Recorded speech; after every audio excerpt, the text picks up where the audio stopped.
I think it's very important to have classes like we did last time, in which nobody knows what the answer is and everybody's arguing for some interpretation of the text, because that's the way you have to do it if you're trying to understand what the text says and whether the text is true, which is what we do in my department, which I would have thought people did in every department, but I'm beginning to learn that this is perhaps the only department left in the university where people try to understand what the text means and then ask the further question whether it's true, and only bother to read it if they can figure out what it means and if it's true and if what it's saying is worth understanding for their lives and for their understanding of their situation in the world. You can't believe how rare this is, or maybe you know since you go from course to course. But in any case, I think that's great to have a talk like that. But today, I think it's also important to just sort of lay out the text and try to understand it in a way that's sort of straightforward and everybody can agree on it. So that's what I'm going to try to do. But of course, if a disagreement breaks out, well, that's fine too. Don't hesitate to interrupt me and to disagree with me, or if you want to.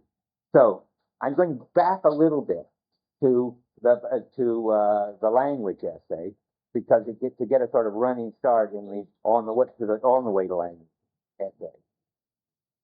Well, there it is. I am in 208, because he already starts on 208 to say something which he says perhaps a little less clearly at the beginning of On the Way to Language, which is something so obvious and important to him that you might just miss it. But it organizes a lot of the stuff he says about how not to understand language. The basic point is, don't understand language as something human beings use. That is something human beings are in control of, treat like a piece of equipment, do something with. And everyone has understood language that way, Heidegger thinks, up to him. So, for instance, he's saying on 208, he says, human beings, well, it sort of is jumping in at the end of this, but we have read this. So he says by the end of it that human beings are, in a way, channeling language. That is, language is speaking through them. Or when human beings speak, they respond to solicitations to say things which are already there in language, where language doesn't mean words, but means that solicitation which leads people to say things in words. So he says on 208, what has thus taken place, human beings have been brought into their own by language. Such an appropriation takes place in the very nature, the presencing of language needs, in that the very nature and presencing of language needs and uses the speaking of mortals, in order to sound as the peal of stillness for the hearing of mortals.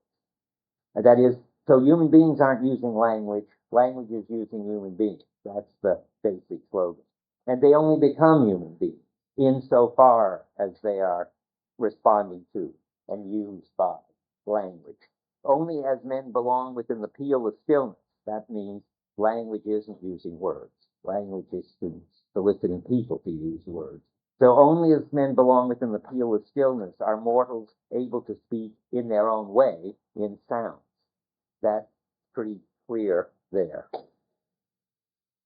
And then he says down on the end of the second full paragraph, the speech of mortals rests in its relation to the speaking of language. But remember, when language speaks, it doesn't use words.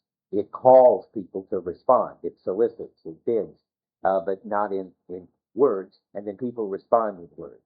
So the moral of all this is, and now we switch to On the Way to Language. I just thought that was such a clear statement. On the Way to Language, he says it in another way on page 113 at the very beginning of section 1, and now we're going to stay in On the Way to Language from now on. Language, what we have in mind in speaking, which is something we do and are confident of being able to do. Now that's exactly the view that he doesn't hold. So section 1 is, so don't get confused, section 1 is devoted to the traditional way of thinking about it, which is something we do and are able to do, instead of something that we couldn't do on our own at all, that is done through us and by us only insofar as we're produced by and capable of and all that, responding to this call. So this has been the view in the West since Aristotle, says on 115.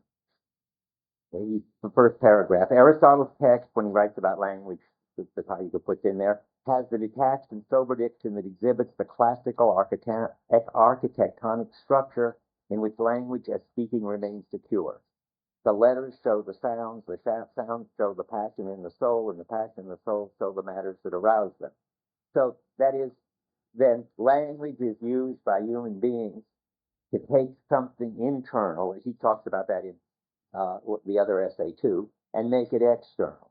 That is, one way to think. Aristotle thought of it already as language doing that. That's more clear when you get to the age of subjects and objects, where it becomes subjects have lived experiences in them, and they use language to express those experiences. But it's not something that really starts with subjects and objects. Aristotle had something like it. Augustine had something very much like it, that there is this inner us. And this is the view, if you've read the Wittgenstein philosophical investigations, that Wittgenstein hones in on and quotes Augustine at the beginning of the investigations, that language is, we have some inner meaning, and language is our way of communicating our inner meaning to somebody else who gets that inner meaning. As I said I think in the Being and Time course, I think of this as the Sesame Street view of language. I mean, Sesame Street, which is trying so hard to be absolutely politically correct, is not ontologically correct at all. I used to watch it with my kids, and every once in a while you'd see one character, I think a girl, but this wasn't a sex thing. A girl gets a picture of a rose in her head, so she says rose, and then a little boy gets a picture of a rose in his head. That's Sesame. That's the Aristotle view of language as reproduced in Sesame Street. So Heidegger's right. Everybody's in it. Nobody thinks it's even controversial. So I do go back to this one more time. On 192, Heidegger says that, no, I wrote a message to me, but not to read. And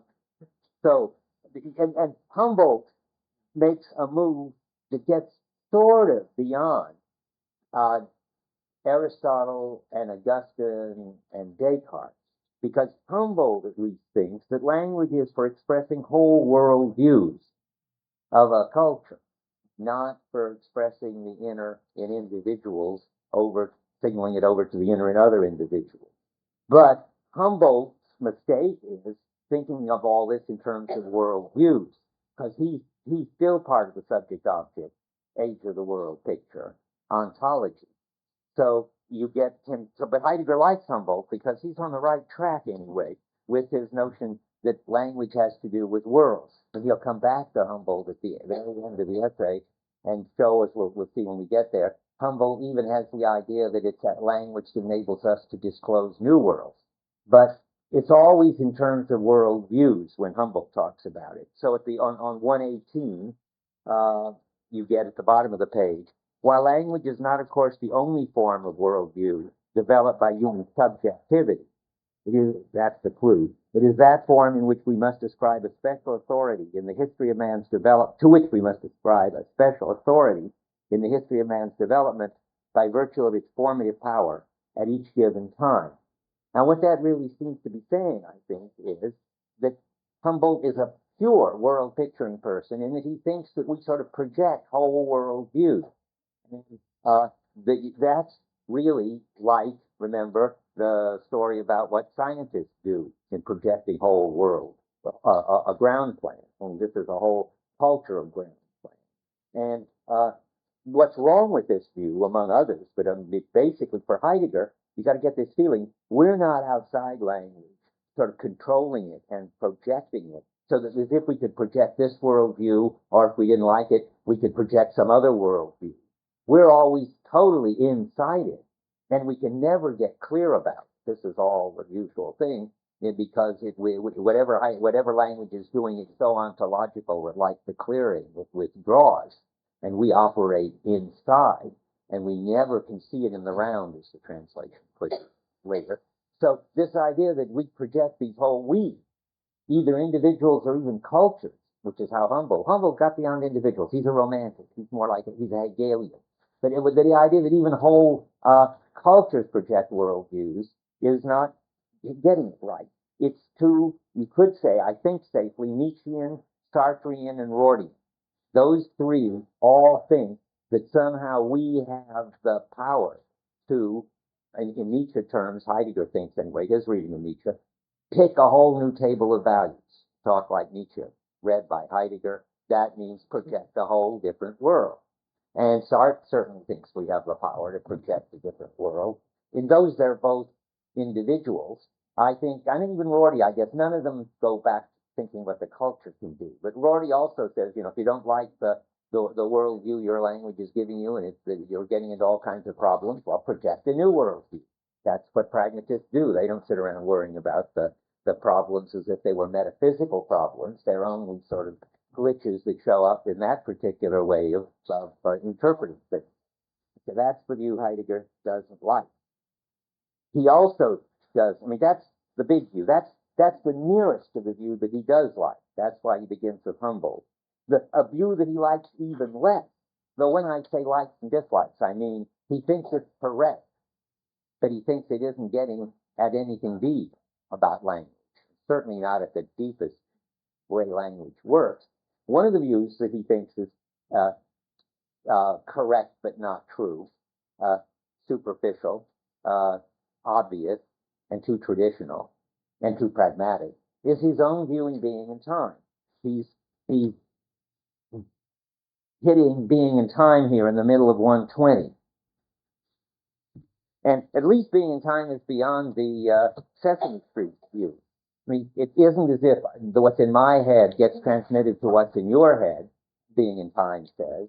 Being and Time says language is an instrument by which we point out aspects of our shared world to each other. So if you redid Sesame Street, the two kids would be looking at a rose. One of them says rose, and the other one pays attention to the rose instead of to the bees or the other flowers. That's the Heidegger picture, and that's a big step forward, but it still puts us in control of language as an instrument. He's talking about that in the middle of 120. Speaking, they are present and together, talking about people, with those with whom they speak, in whose neighborhood they dwell, because it is what happens to concern them at the moment. Don't get excited about dwell there. I don't think that's the important kind of dwelling he's talking about in building, dwelling, and thinking. That just means they're in the shared situation. I didn't bother to look it up, but even if it's the same German word, I think from clearly in the context, this is too Being and Time-ish to have any deep sense. In whose neighborhood they dwell, because it's what happens to concern them at the moment. See, that wouldn't make any sense for dwelling. It's something that happens to concern you at the moment, not the deep sense of dwelling. That includes fellow men and things, namely everything that conditions things and determines men. All this is addressed in word, each in its own way, and therefore spoken about and discussed in such a way that the speakers speak to and with one another and to themselves. Now, even there, it's a little sort of receptive in that we talk about what conditions things and determines men. That's already a little beyond Being and Time. Where in Being and Time, it looks like language is just equipment, so you use it transparently to get things done, namely point things out. Heidegger certainly doesn't think that's what's going on. Well, that again, it's correct. He talks about at the bottom that you could sum all this up, but I'll jump ahead. He talks about vocalization. Also, it can be considered a human activity. Both are correct views of language as speaking. Both will now be ignored. Language is something human beings do by speaking, which they have control of. That's what he's going to get. Because none of this is getting at what's important to him, namely the stillness, something else that isn't a question of speaking. I'm going to go on with that quote at the bottom of 121. Both will be ignored, though we should not forget how long the vocal aspect of language, and you can add in there the equipmental aspect, and the psychological expressive aspect, has already been waiting for a fitting definition. For the phonetic, acoustic, physiological explanation of the sounds of language does not know the experience of their origin in ringing stillness. Now we're getting into Heidegger.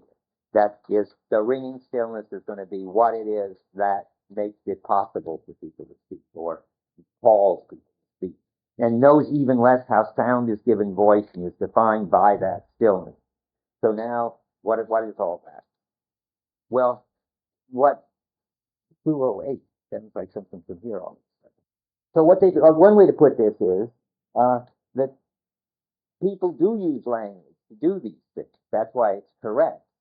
But when they do, they're always using a used up version of some much more rich and I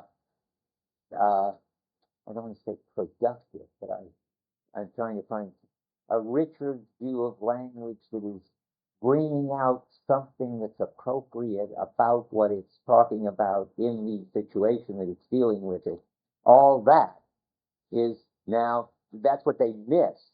In turn, they use language in a kind of banal way, where they say, this is sort of being in time talk, something general about the general situation that anybody can understand in a public sort of way that could be said by anybody about this sort of thing in general, in this sort of situation in general. That's not incorrect to say people do that in language. In fact, that's what they do most of the time in language, but that's what Heidegger calls used up language on 208. Back to the language essay for a minute, where there is something, I have to say it another way first.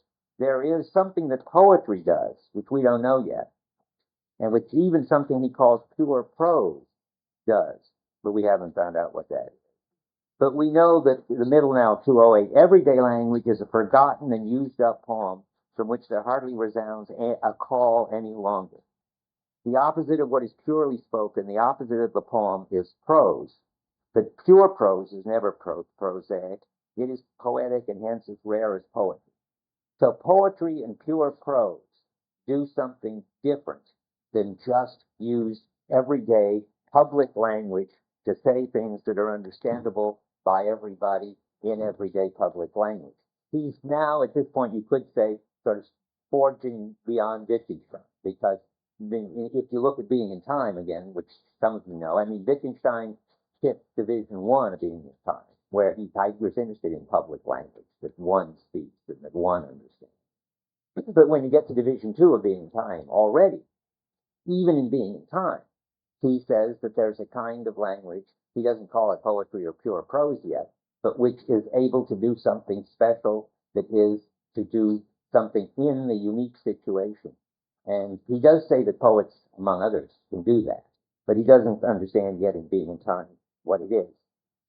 And ordinary people, I guess I'm saying, I haven't made this quite clear yet, but I sort of said this, ordinary people using ordinary language are able to do it because they're parasitical on the way poets and thinkers have responded to talk like the language essay, to the call of the difference, and been able to say things, to bring things out in their own modes, and therefore have given people a language which can get to be banal, and they can then use to say ordinary things.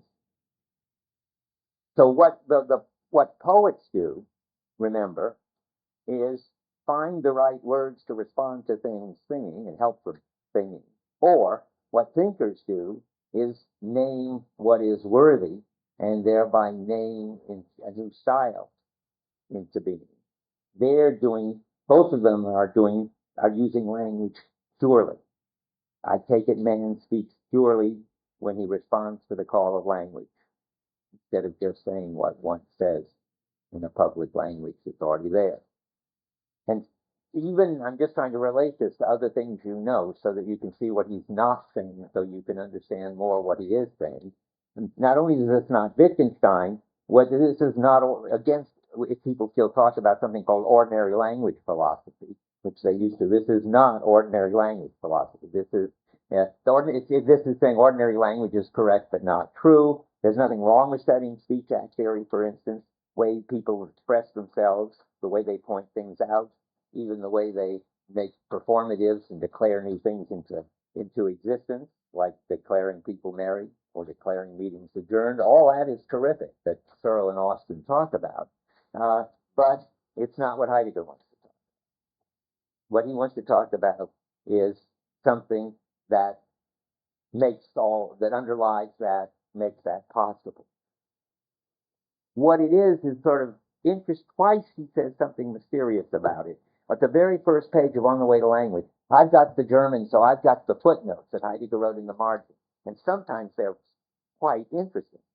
At the end of the second paragraph, there's a sentence in the German that's left out in English. Is that what you were thinking of, Greg, when you said there was a sentence left out? That isn't a big deal sentence, but there's an interesting footnote connected with it. The sentence is, you can write it in if you want to, at the end of the second paragraph, it says, and our relation to language announces itself as the related with a hyphen. I don't know that that adds anything. What I'm interested in is the footnote. He says about this relating, the place of the belonging together of, well, a German word, I should write on the board because it's already it's spelled B-R-A. That's a very interesting word because it means both me and custom. And Heidegger says that that word translates a certain Greek word, crayon, which is used by Anaximander as the first name of being, even before Physis. So there's this very interesting idea that Lee will talk about later, because he then needs to say that language needs man, and when he does, he uses this word. So what's interesting to me now is custom, because he wants to say that language brings together, I think, custom and what? The other magic word, right?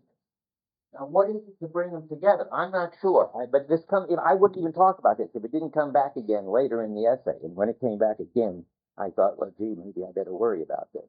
So he seems to want to say that language somehow brings together custom, which I think may be the sort of background of what is already said and what is, in a certain way, taken for granted. And maybe even, I don't know, maybe even this kind of public language.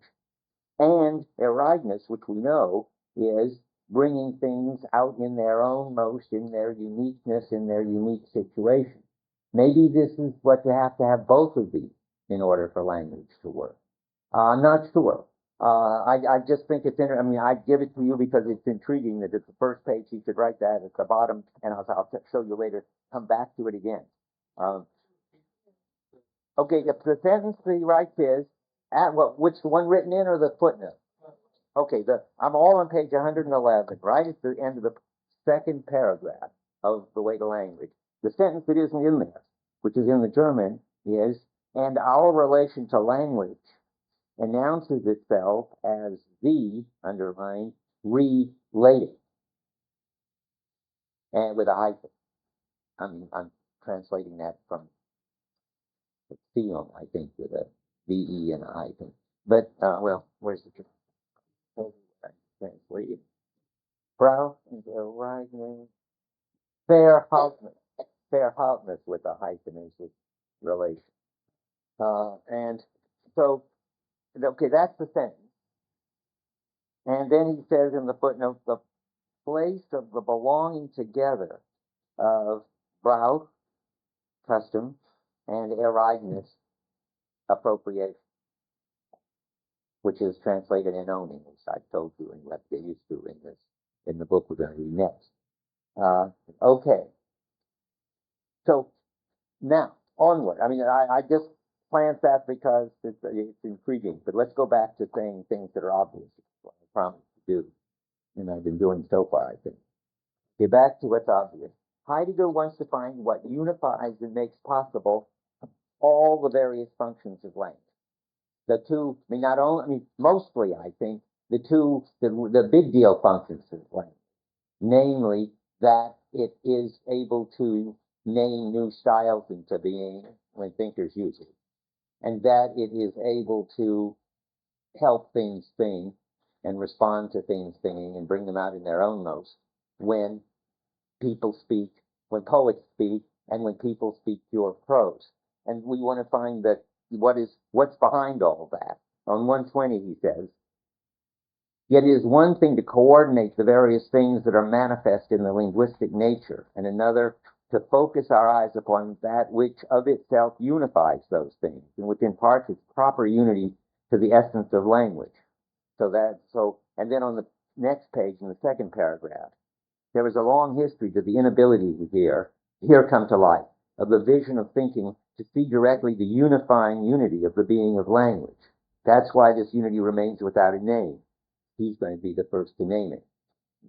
If you don't know its name already, you are really lost. How many know the secret name of what's behind language? Need somebody tell me. Yeah. No, that's close. No. It's the secret name that's behind everything, finally, which he says he's going to be the first to say it, and finally it's been thought. I mean, it's staring you in the face. You must know. Somebody must know. Yes, appropriation, of course. I mean, that's what they haven't been able to name. But I was jumping ahead of the story just to see. If you'd read this, you couldn't miss that. I think it's just that I asked it in a misleading way. That's why this unity remains without a name. Yes, but wait till Heidegger finishes this essay and it'll have one. The traditional names for we have in mind under the rubric language indicate this unity always only in terms of one or another of the aspects which being of language has to offer. So Heidegger is going to give it a name finally. And now he's also asking something which I'll put it in here. It isn't clear that this is what he's asking, but you can tell when you get to the answer that this is what he's asking. He's really asking, how does language work so that it has authority over people? That doesn't mean that language pushes us around. But how is it that language solicits us, and so that we take its solicitation as something we ought to respond to? That language is, you should remember the quote I read already, and from later in here, yanked out, language is the general law. That's what he's really looking for in a world in which nothing has authority anymore, on which we seem to be heading into nihilism, led by people like Nietzsche and Sartre and Rorty. That is where anybody can say anything. Is there anything left that has authority that we feel required to conform to? And he thinks that language is that which has authority for us. And if we found out how that works, how language has authority for us, we'd also find out what kind of life we ought to lead. And we'd also have some defense against nihilism, which even technology couldn't wipe out, even if it wiped out the marginal practices and the things thinking. As long as people spoke a language they'd be in touch with, as long as they could speak it as pure prose and not just banal information exchange, they'd be in touch with something that had authority over them and was, in a certain sense, the saving power. I'm just jumping ahead. Now we have to get there. That's what he would like to find out. When he finds out the common feature of language in all these functions and finds out how language works, he wants to find that out, not just because he likes to find out these things and how they work, but because that would be the last, so to speak, vestige of the saving power, which he's very, very interested in finding. Okay, now we get there. Anyway, this is a stopping point. That's the overture before we actually now go step by step into the deep. Anybody want to say anything about that? This is supposed to be utterly obvious and uncontroversial. So, if nobody wants to say anything, I feel I've succeeded. Okay, or else put you to sleep. Okay, Heidegger's proposal is language is saying as showing. That's this thing he puts in italics as is what he's going to explain. Middle of 123. The essential being of language is saying as showing. And all signs arise from a showing within whose realm and for whose purposes they can be signs. So language is what makes ordinary saying and showing possible. We know he thinks that. Now it could be a sort of still a being in time sort of view that language is for pointing things out to people. But now it's got this other aspect that it's language that is leading us to what we point out and how we point it out, and we're responding. That's the thing that isn't in being in time. That's where it stops being, in Heidegger thinking, something that we just do as subjects or as wills of power. So we have to respond. Let's see, I've got it on, I say, look at the 123 still. After that paragraph where he does his underlying thing, in view of the structure of saying, however, we may not consider showing as exclusively or even decisively the property of human activity. That would be the wrong way to think about it. That's the way being in time thinks about it. And then skipping a sentence, and then even when showing is accomplished by our human saying, even then this showing, this pointer, is preceded by an indication that it will let itself be shown. That is, what you're pointing out is already something that can be pointed at. And it's not up to you that this something can be pointed at. And it's not up to you how to appropriately point it at. That's what he wants to emphasize. So the motto for that, this is full of good slogans. So speaking is listening. And yeah. Or I would have thought indication would be pointing something out, and it should be like what a sign does. Where is this? Well, even then the showing was pointed to see it by indication that people let it. I bet that indication isn't the same word as the Husserl and usual linguistic word of indication, which is Anzeige. Let's see. Great. German. You got it. I think I hope indication is no heavy duty word there. It just means that it's preceded by some way that lets us know that this is something that we should be paying attention to, or something like that. We'll find out. Maybe you think it might be something important. It might. I don't know. It's always good to look. Indication is a big word. What does it say? Hinweis. Now that's a normal everyday indication. Sort of a hint is a little too weak, isn't it? But it's sort of like it's like an indication, but not in the fancy sense that there is something inner which when Husserl thinks about indication, or when any sort of subjective person thinks about indication, they think there's something inner that has intentionality. And by that wonderful characteristic of intentionality, this inner content points at something outside. And then we can sometimes, that's called Anzeige in a fancy way. I don't think that's what he's talking about here. Better not be, because that's the view he's repudiating. Okay. Let's see now. So we're responding to what solicits us to say, I just gave you the slogan, speaking is listening. What does that mean? That's a neat slogan. One could ask it, I forget, is that one of the questions that Liz put on the discussion page? It could have been. It means that we have to be responsive to what solicits us to say something appropriate. So that the listening part is the responsive part. It's at the bottom of 123. Speaking is itself a listening. Speaking is listening to the language that we speak. Thus it is listening not while, but before we are speaking. Now that doesn't mean, I think, we pay attention to how we're talking and make sure that we are saying things clearly and have the right accent and so forth. It means what I said it meant. It means that we pay attention. That is, we're sensitive to what's going on so that we respond to it appropriately. At least that's what it better mean. I can't think of anything else it could mean.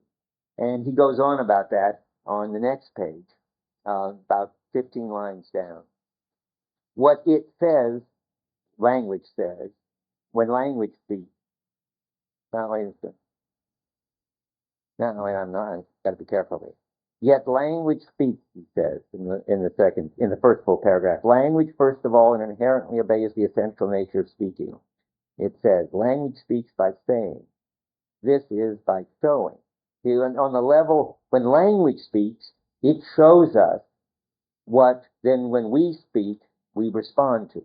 What it says wells up from the formerly spoken and so far still unspoken, saying formally spoken, still unspoken saying which pervade design of language.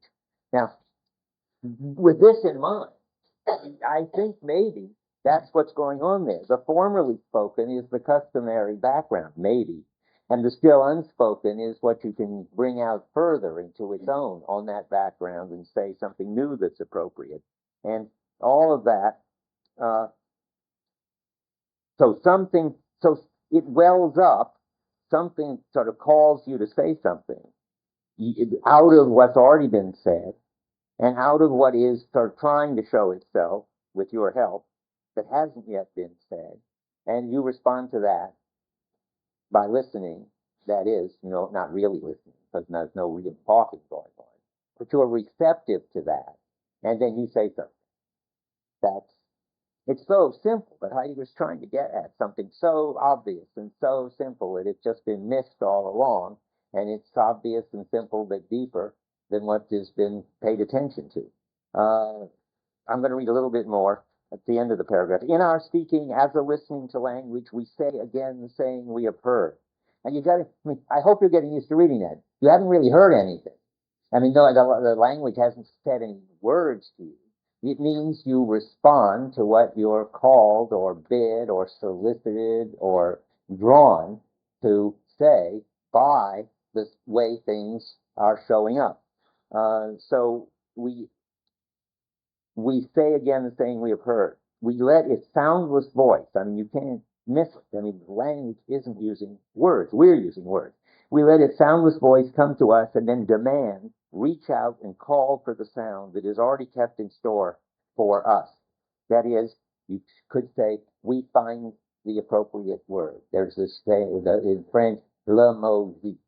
That's what Flaubert said he was always trying to find. We find just the right words to say what is going on in this occasion. I've said this again and again, but I mean, this is the first level of Heidegger phenomena that he's operating with. He gets behind this even, but this is the first stage you have to think about. So that is custom and appropriation coming together, I think. And it sounds again like he's saying it at the bottom of page 124. And saying itself, is it separated from our speaking, something of which we must first build a bridge, or is saying the stream of stillness, which in forming them joins its own two banks? Guess what the two banks are? Brau, footnote in the German. Brau und Erheidnis. They're back again. So that's why I thought the first footnote was worth noticing. I mean, here we are now in the middle of the story, and it turns out that when you're saying something, you're bringing together two aspects of what's going on: the custom and the gathering. I guess at least that's what it says there. But that isn't as deep as you go. Language of stillness not only solicits us to find the right thing to say, le mot juste, to bring things out. That's already in the language essay. Now we learn something quite not in the language essay and sort of horrendously new to worry about in the next step. I mean, he must know that he's making that move to the next big move. I mean, we did that section. Okay, that section just repeated, as far as I can see, what was already in the language essay. And I'm not going to repeat what I just repeated and what he just repeated. We're going on. Okay, what's new is that language as stillness structures the clearing. That is, language opens up a disclosive space in which we then can respond to things by bringing them out of our own. I mean, he's gotten one step behind now. This is on 126 in the middle of, toward the bottom of the page, the end of the third paragraph, the last two sentences. Saying sets all present beings free into their given presence and brings what is absent into its absence. It isn't there, the German, and it doesn't make any sense. And brings what is absent into its absence. Saying pervades and structures the openness of that clearing. I don't think that's any coincidence with the clearing, which every appearance must seek out and every disappearance must leave behind, and in which every presence or absence must show, say, announce itself. So we really made the move from what shows up in the clearing, thanks to language calling us to say things, to the fact that language has the capacity to open up clearings at all. And I take it, I'm just ad-libbing now, I didn't write this down, but I take it to be obvious, I hope it's true, that clearing like world can be a great big clearing in which language sets up the whole clearing of a culture by naming the style, and then lots of things can show up and solicit us to say things about them. Or language can clear a little clearing, a world, which is what happens when a thing things, or now after last time's discussion, we have to say when several things thinging are coordinated so that a world is opened up. That's language, I think, structuring the clearing so that things can be present and announce themselves. So a little further, saying is this is the deep saying of language at the bottom level. Well, one before the bottom. Saying is the gathering. It is really the bottom level, because gathering is appropriation. But anyway, saying is the gathering that joins all appearance of the in itself manifold showing that everywhere lets all that is shown abide within itself. That's something like the unified clearing, whether the little one or the big one, that lets a lot of things in it do their thing, their thinking, or have their style, if it's a work of art, working. Okay.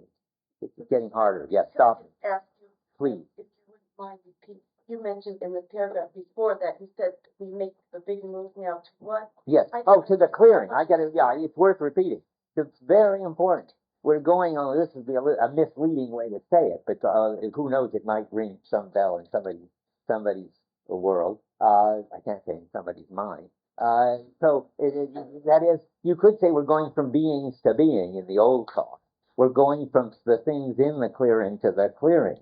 We're going from what shows up in the world and solicits us to find the mot juste, to bring it out in its own modes, to the world. And we're being told language not only helps us bring things out into their own, language has the capacity to open up worlds, which isn't news. I mean, that was already in the origin of the work of art. But it's important that he makes that move. When he goes from 2 to 3, in the way he's thinking about this, he goes from language lets the things in the clearing be and helps them be, to language structures, how he structures the openness itself. Yeah. Or A point of clarification. yeah. Joining two things. Yes. Only on the basis of the footnote. There's the Yeah, I know. It's funny. So, and it's different the way it looks like the stream of stillness, which joins the two things, the saying and our saying after it. Right. The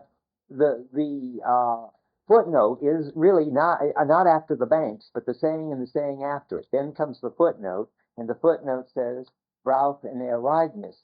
I don't know how to map those two onto each other. Being used or being used. And is that's the custom part? That's the Brauch part. I see. Oh, I see. Okay, it's our being needed, all right. And Which makes sense not as custom, but as our being needed. I see. The saying and our saying after it. The saying is language calling. That's the Erasmus part. And our saying after it, Forrest wants to say, is our being needed by language, which he certainly talks about a good deal. And it's clear from what I've said already. And he says it in that very paragraph. So it could be that I would somehow wish that Brauch had this double meaning, but I agree with Forrest that the needing one looks like it's the dominating one here. I wish there was a way to see that goes together, but I don't see how it goes together. But if you read the Anaximander essay, he makes a big effort to get it together in this one Greek word, which he says means the needing and the custom. But you don't have to think about that because we haven't read the Anaximander essay, and I certainly can't say, not because I but it's too, I understand it, but it's too deep for me to tell you. I don't understand. I don't remember. I haven't read the Anaximander for a long time. So, but Forrest is right. For understanding this, it's important to see that it's need and Ariadne going together, because he says explicitly about 15 lines down, language needs human speaking, and that's Brauch, and yet it is not merely of the making or at the command of our speech activity, more anti-Rorty. Yeah. Language was stuff, then you also made it seem that the thing or like art was stuff, which is it? Good. When the thing or the work of art is bidding us, that is language speaking. There's not a choice. They're just two names for the same thing. I think we agree about that, don't we? I think. And you look worried. Anyway, that's how I see it. I don't think that's how Forrest sees it. So language needs human speaking, and yet is not merely of the making or at the command of our speech activity. Or what does the being of language, on what does it rest? And so let's see. Well, that's the need thing. So let me just say that. Okay, so language is what opens new disclosive spaces, but that's ambiguous, because does that mean, so far I've talked about how words open new disclosive spaces, but that can't be right, or I mean that's not wrong, but that's only half the story, because what we only would say words that open new disclosive spaces if we were listening to language, which is calling us to say the words that open the new disclosive space. That I haven't stressed, but that's what Heidegger wants to stress, because, and now we get finally to Ariadne, because what is calling us to say the word, whether we're a thinker setting truth to work in a whole culture, or whether we're a poet finding the right words to capture a particular coordination of things, or whether we're people like the general in the Babette's feast who have found the right words to help get to its own the coordination of things. That's all the result of listening to the tendency of the practices to gather so as to bring things out in their own. If it weren't for that, we wouldn't be saying these words. That's what's soliciting us, calling us, bidding us to say these words. That's very important. So it isn't, it isn't our language that structures the clearing. It's language that structures it. It's the background practices in my sort of interpretation and their tendency to gather and bring things out in their own, whether that means coordinating a style, or whether that means coordinating a bunch of things singing so as you could have a world, a little world. I say that we're going to get more about this on 126, so we could go to one and make sure that I haven't missed anything on 126. Okay, we've got that. I want to do the last paragraph on 126. Saying is the gathering. Did I say that already? I think I may have, but it's worth saying again. Now, because I've just been saying what I take to be my version of the same thing. Saying, that is on the side of language, which is not words, but what calls forth words. Saying is the gathering that joins all appearance of the in itself manifold showing, which everywhere lets all that is shown abide within itself. That's pretty abstract, but I don't know how to say it any better. Heidegger, he wants to be abstract, but he's talking about this very general characteristic of the practices that makes even their having a style possible. I mean, it's beyond style, which is something like the being of everything, remember? Now that the style of thesis or the style of being subject and object, that thinkers are called to actually use words to name that style and bring that style into being. That already depends on the fact that things have a tendency to form into one style, or that there could be a world coordinated by a bunch of things singing is dependent on the amazing fact that things singing, each in its own way, nonetheless tend to get coordinated into a world This is all, again, last time's discussion, news to me, new way to put it to me, but I think that's fine. And remember last time I said, and I have to correct something I said, and this is a point to do it, that there's something very, very, there's a very strong positive claim that the practices tend to gather so as to produce styles and to bring things out in their own most. You could believe, like Derrida, that the practices I said tend to, what did I say?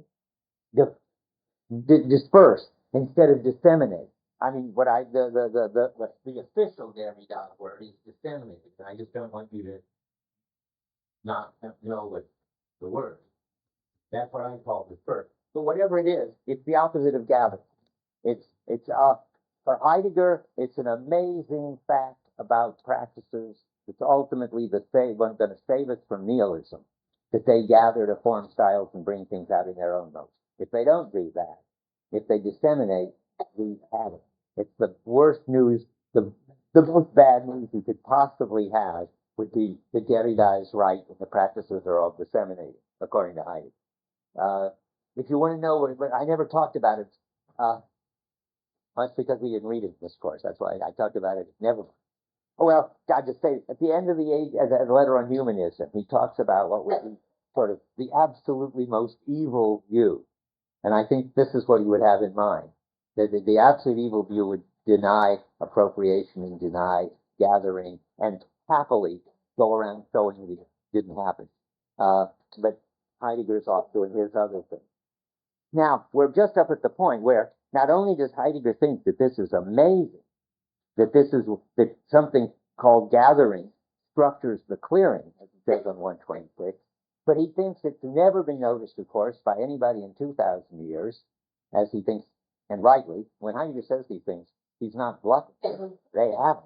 And he also thinks that he gets the honor of giving it a name, and that is about the most exciting thing that any thinker can do. And this is what's happening on 127, so we better read it. I guess I could read all of that starting at the top. He's all very, very happy here. All we need is the plain, sudden, unforgettable, and hence forever new look into something which we, even though it is familiar to us, do not even try to know, let alone understand in a fitting manner. This unknown, familiar something, all this pointing of saying to what is quick and stirring within it, that is, soliciting us to help it come out, is to all present and absent beings as that first break of dawn with which the changing cycle of day and night first begins to be possible. That's all pretty poetic. I think it gets a little down to earth here. It is the earliest and most ancient at once. That means it's been around as long as human beings have been human beings. We can do no more than name it, because it will not be discussed. For it is, I think the German would be better translated, placeness of all places. I don't know, region of all places might be all right too. I don't think anything big deal hangs on that. It is the region of all places, of all time, space, horizon. Because it's the open. That's the important thing. It's the clearing. We shall name it. Now this is what makes possible all places. It even makes possible that there's a clearing, because it's what coordinates things into a unified style, or coordinates the thinking into worlds. So it is that finally, it looks like he's saying there's something even more basic than clearing and world and being, which used to be one of the names for clearing and world. And guess what? He actually does say, in what a text we're not going to read, that Erignus gives being. That is, he knows perfectly well that he's now naming something more basic than world, more basic than style, more basic than being, which supposedly is what, how can we say, lets them happen. And he says, we're going to name it with an ancient word and say I think better than moving force in the italics, the governing force. And then in the showing of things. I mean, there's no point in making it seem more incomprehensible than it is. The governing force in the showing of saying is owning. He hasn't got to owning yet, but this is already the owning means not, possessing something, not property, but it's got to do with what is, well, it's related to what is proper, but again, that sounds too much like ethics. It's related to rightness and to appropriateness. It's already, the word here would be own, it's ownness, I guess, so that would be better than owning. What's the German, I wonder? For that owning there. Eignen. Eignen, instead of Eignen. Okay, so I think we should say owner, because owning certainly sounds too much like you're possessing something. Well, I want to mark it in my book. It is what brings all present and absent beings each into their own, from where they show themselves in what they are, and where they abide according to their time. This is now, here we are at the very, center of what he's been trying to do. This owning which brings them there and which moves saying as showing, in its showing, we call appropriation. They're right. He's given it the meaning sort of the owning, the ownness part and the gathering part that was earlier, the bottom of 126. Appropriation is this thing that gathers so as to bring things into their own. He's putting them together now. And he's going to call it appropriation, Eigenness. It yields the opening of the clearing. So there you got something is more basic than the clearing. It sends the clearing. It yields the opening of the clearing in which present beings can persist and from which absent beings can depart. So now there are three levels. There's this Eigenness, appropriation, this way the practices gather, which in turn lets the clearing happen. How does he put it? It yields the clearing, which in turn lets things show up. So instead of the two-level story, which is there was a clearing and things in the clearing, there's now this appropriating, which structures a clearing, and then there are things in the clearing. He's got one stage behind where he was. That's pretty interesting. 127. And he says, and why not go further, one might ask? Well, he says, this is as basic as you can get. We hit rock bottom now. He says right after where we are, skipping, but we don't even have to skip anything. We'll just go on reading. This owning which brings things with appropriation, so forth, which keeps their persistence in the withdrawal. What appropriation yields through saying is never the effect of a cause. Certainly not. I mean, it's way more basic than a cause, nor the consequence of an antecedent. The yielding owning, the appropriation, confers more than any effectuation, making, or founding. I mean, founding, remember, is as far as people got in the origin of the work of art, where thinkers said things that set up a clearing. But now you're sort of asking, well, how come people are called to say things that actually work to open up a clearing? Answer, because they listen to the gathering that's already taking place in the practices, and they find the right word for it, and that helps it come out as a style or a world or an understanding of being. So, where are we now? I'm still, is it, okay. What is yielding is appropriation itself and nothing else. There's nothing behind it. That appropriation, seen as it is shown by saying, cannot be represented either as an occurrence or a happening. It can only be experienced as the bidding gift yielded by saying. We're just saying the same thing's over. But now he gets to this, and this is rock bottom. And there is nothing else from which the appropriation itself could be derived, even less in whose terms it could be explained. It's not the result of something else. But the giving yield is giving reach alone is what gives us such things as a there is of which even being itself stands in need to come into its own presence. Well, there are two meanings of being always around. Heidegger's meaning of being, which is that a world or a clearing, at least that's how we use it sometimes. And then what shows up in the clearing, what is present in the clearing, which is how the tradition thinks about being. Well, appropriation is behind both. It's behind there's a clearing, and then thanks to the clearing, things are present and absent. But clearings aren't present or absent. to make that possible. So this is all sort of super mainline, bottom line Heidegger.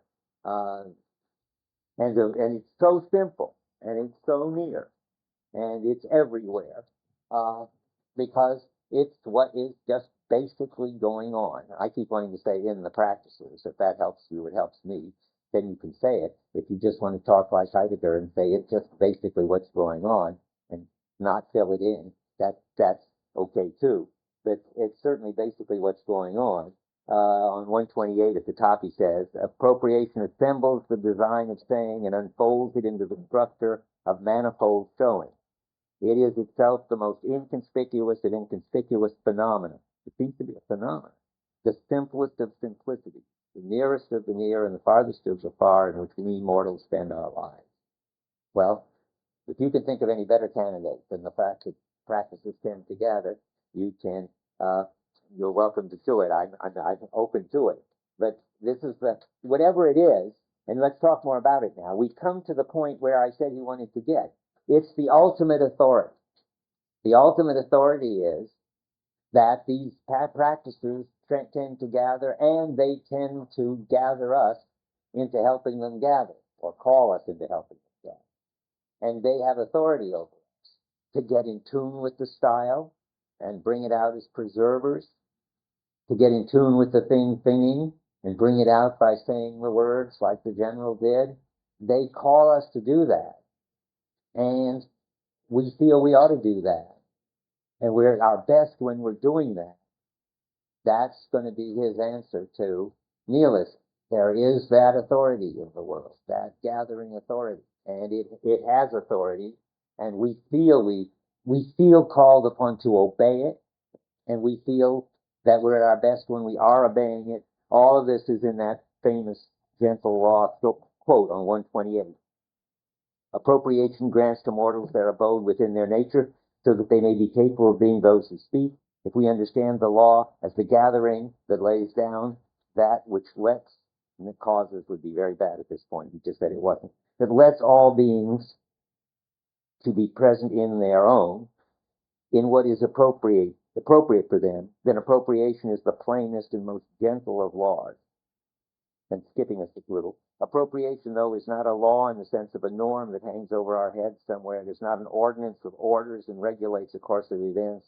It's the law because it gathers mortals into appropriateness of their nature and so forth. Let me say a lot about that now, just because this is very important to try to get clear. It is an ultimate authority to which human beings are called to respond. But what does it mean to say it's a gentle law? Well, it's not an absolute authority, like the old metaphysical laws, like God's law, which you can break, but you go to hell if you do, or the law that everything is constituted by the transcendental unity of apperception, which you can't even get around. It's not that kind of law. It doesn't have the kind of, sort of fourth kind of authority that the metaphysical ultimate principles seem to have.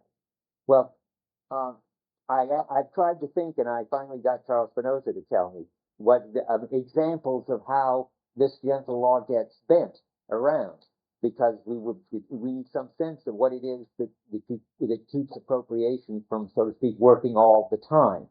Well, here are two proposals from Charles.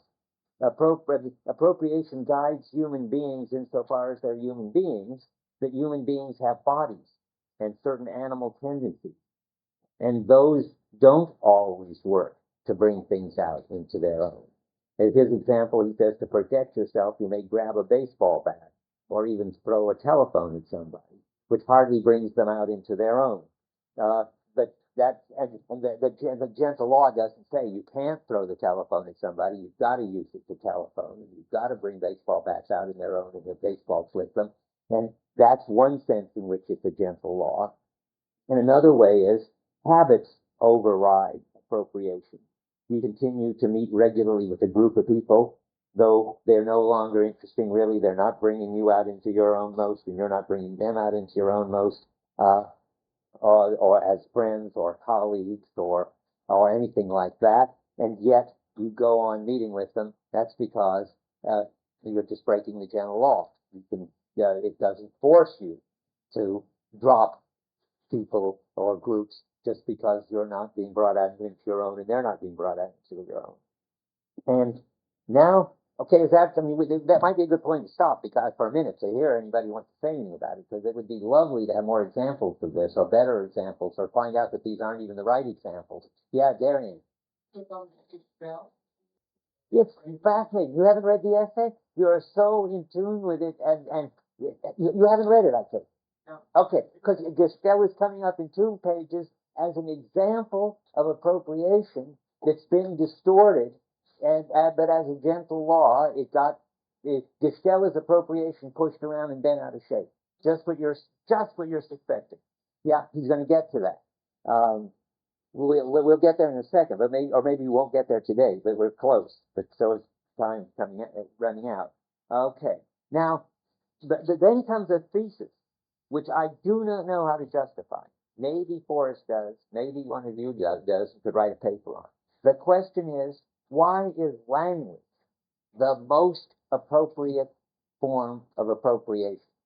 That is, why is it that talking, it's all right to use language in Heidegger sense, because that just says appropriation solicits us, needs us to help it bring things out into their own. There's nothing wrong with saying that. And the answer is, we do it by responding in words. Why don't we do it by dancing? Or who knows what else? Why is singing? He even considers that as but singing in words, but let's say not singing in words. Let's say playing music. Why not do it that way? In any case, or building temples, for that matter. We face this same problem in Origin of the Work of Art, where he said, well, finally it's poetry, which is more basic than temples, which really are the best way that truth sets itself to work. Well, now he's saying it again, and he's generalized. Even when you're bringing a thing out into its singing world own, language is the best way to do it. That doesn't feel wrong to me. In fact, it sort of feels right to me. But I have no idea what the argument is. But I'll read you where he's saying it on 131, at the bottom, about 10 lines from the bottom. Appropriation can still only can only surmise it and yet can experience it even in the essence of modern. Oh, wow, we got to the Darien point faster than I wanted to. Must be somewhere else on 131. Oh, yeah, about 15 lines from the bottom. As showing, saying, which consists in appropriation, is the most proper mode of appropriating. Appropriating is by way of saying. Accordingly, language always speaks according to the mode in which appropriation as such reveals itself and withdraws. Now, maybe that's not our saying. Is that what you think, Forrest? I mean, that maybe then the problem goes away. For instance, well, except that look at the end of the paragraph of 131. Let me tell you what I was thinking. If he's only saying that bidding or calling or soliciting a response from us is the best way for things to come into their own, I think that's obviously okay. I mean, the practices need us to gather and bring baseball bats and celebratory meals and the whole Christian world out to its own.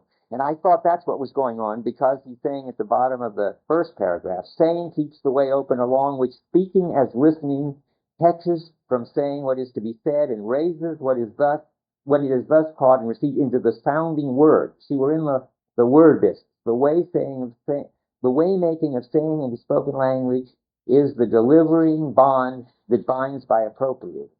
Now, I think, given the context, when he says let's skip a paragraph. And then language which speaks by saying is concerned that our speaking and listening to the unspoken corresponds to what is said. Yeah, I mean, I think he's saying that our speaking is the best way to do appropriation. Skipping it now, and I wish I had gotten out of it, but I can't. As showing, saying which consists in appropriation is the most proper mode of appropriating. Appropriation is by way of saying. Accordingly, language always speaks according to the mode in which appropriation as such reveals. Well, he doesn't say it there, but everything leads up to it. So there's a question. Does he think that language brings so to speak, to put it in a funny way, that appropriation brings itself out into its own motion when it solicits us to talk, which I think he does think. And why does it have to be that way? I don't know. But I have another quote on 135.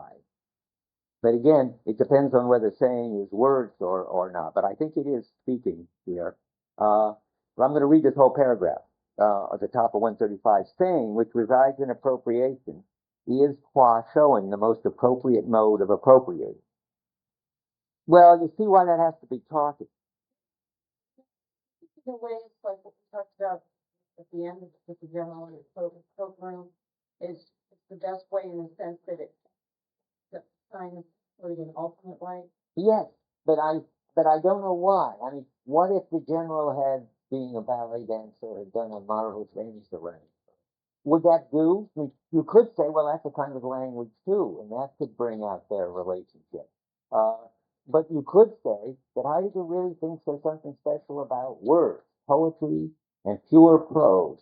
Those are words. And I think he thinks, and I think it sort of makes sense. It's a much harder thing for the general to bring out their relationship by doing a dance around her than by talking about it. Right. I mean, a dance rather than saying, that I love you forever. Right. Like thinking Think about about you. you. Legit. Right. Like, Well, it wouldn't be a jig. It would be I more know, like Swan of Lake or course, something. right. But anyway, yes, I mean, I can sort of see that. But I just, and maybe that's all you can do is just say, look around. Maybe the argument is supposed to go, well, if you think there's anything around that could bring out a love relationship better than saying I love you, then you tell me about it. But I don't know. That's the way it goes here, I think. Yeah. I'm saying that in the context in which he's putting it here, it would be trivial for him to be saying that soliciting us to say words, well, just soliciting, calling in this non-word sense, is the most appropriate way for appropriation to work. That's so obvious. Yeah, but saying just means, no, saying just means calling, though. It means bidding, it means soliciting, right? It doesn't mean words. Whatever you want to make us. Yeah. Waiting. Yes.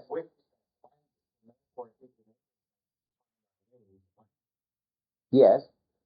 That saying is going to be different from language itself. Yes, but is where exactly. And yet I think, but no, we're still disagreeing completely because I think here he's talking about words being the most appropriate way for appropriation to work.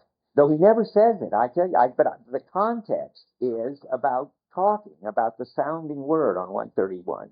And once he gets into the sounding word, it looks like saying becomes not just that language bids, but that language bids us speak is the best way appropriation works.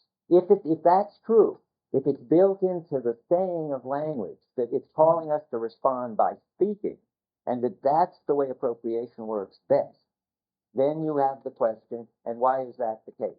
And I do think that's what he thinks. Don't you think when language is saying it's leading us to speak, at that, I mean, it could be leading us to dance too, but mostly it's leading us to speak, and in our speaking, it needs our speaking. And the question is, why does it need our speaking rather than our singing or our dancing as the way that it brings itself out in its own most? That's the question I'm asking. And I think you shouldn't look too puzzled or get too worried about it, because it does seem like a very sensible claim. But it doesn't seem to me that he's really justified it. I mean, or maybe he's just saying, of course, everybody should know this. But I don't know. I just tell you that that's where I am. Now, I'm going to just mention, because Darian intuited it, that the next move is to say at the bottom of 131 that framing, which is the same word as inframing, it's just a different translation. You need to know that. That in framing, it turns out to be a kind of appropriating. I'll just read that at the end of 131 and then we'll stop. Appropriation can still only surmise it, surmise what? And yet can experience it. For language, Oh, but let's go back. Always speaks according to the mode in which appropriation such reveals itself or withdraws. That is, you could also speak in the mode of in framing. And for a thinking that pursues the appropriation can only surmise it and yet experience it even now in the nature of modern technology, which we call by the still strange sounding name of enframing. Because enframing challenges man, that is, provokes him to order and set all of his present being as technical inventory. Enframing persists after the manner of appropriation, specifically while simultaneously, and I think the word obstructing is wrong, I think you should say distorting appropriation, in that all ordering finds itself channeled into calculated thinking. But the important thing is even calculated thinking is a distorted form of appropriation.